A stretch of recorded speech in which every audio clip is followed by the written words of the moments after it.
Warning, this video contains ideas which are not government approved. There's been a bit of an uproar this past week due to Obama's signing of a recent bill that has become affectionately labeled the Monsanto Protection Act, or H.R. 933.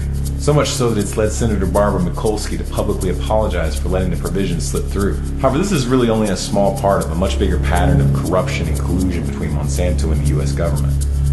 Senator Roy Blunt, a Republican from Missouri, who crafted the wording for H.R. 933, has been accused by Senator Jon Tester of having collaborated directly with Monsanto in the creation of the provision. This shouldn't be surprising considering that Monsanto is one of Blunt's top campaign contributors.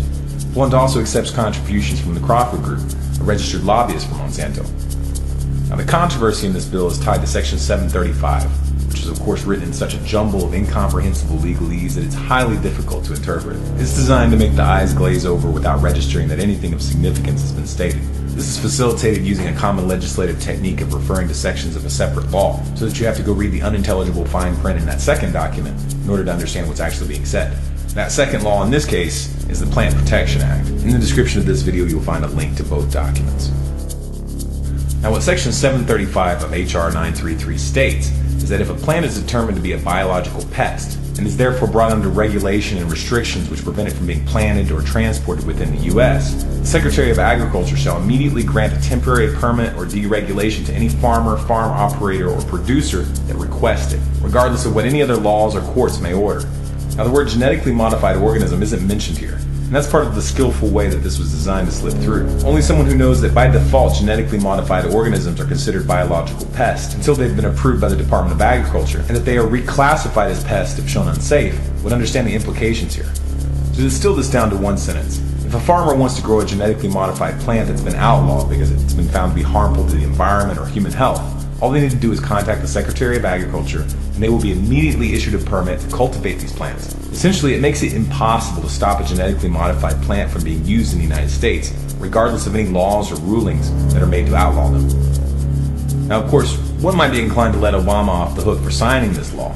After all, it is written in legalese, and one could presume that he just made an innocent error. But this would require overlooking the extensive evidence of the Obama administration's incestuous relationship with Monsanto, among which include his appointment of Michael R. Taylor, former Vice President of Public Policy for Monsanto, as his FDA Deputy Commissioner for Foods and Veterinary Medicine, his appointment of Roger Beachy, former Director of the Monsanto Danforth Center, into a position at the USDA as the Director of the National Institute of Food and Agriculture, and his choice of Islam Siddiqui, former Monsanto lobbyist, as his Agriculture Trade Representative.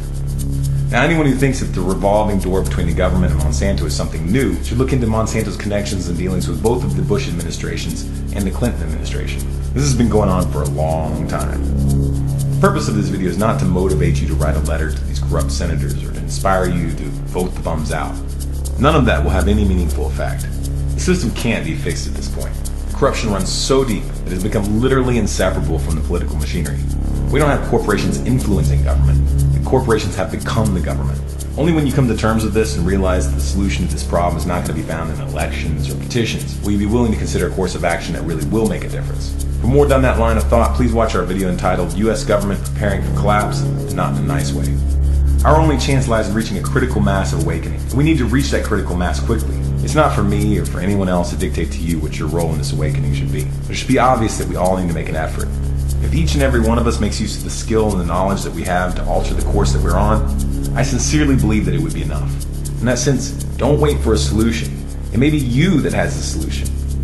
If you feel it's important for other people to hear this message, please like and favorite this video and share it through as many avenues as possible. Post it to Facebook, post it to Twitter, post it on your blog, send it to your friends via email. If you want more content like this, be sure to subscribe.